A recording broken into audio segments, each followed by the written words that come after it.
এখন প্রশ্ন আপনার কাছে, গণতান্ত্রিক দেশ চান নাকি ইসলামী শরিয়া ভিত্তিক রাষ্ট্র চান? আমি আজকে আপনাদের সাথে দুইটা ছবি শেয়ার করব। এই যে প্রথম ছবিটা দেখতে পাচ্ছেন আমার স্ক্রিনে, এই ছবিটা হলো আমার সোনার বাংলাদেশে একজন রিক্সা চালকের ছবি।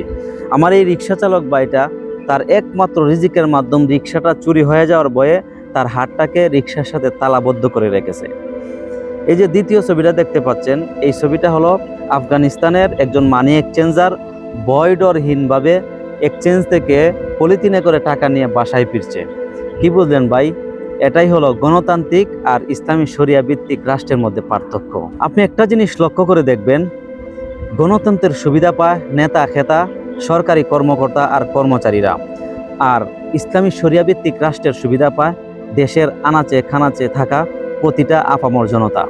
এখন প্রশ্ন আপনার কাছে, গণতান্ত্রিক দেশ চান নাকি ইসলামী শরিয়া ভিত্তিক রাষ্ট্র চান?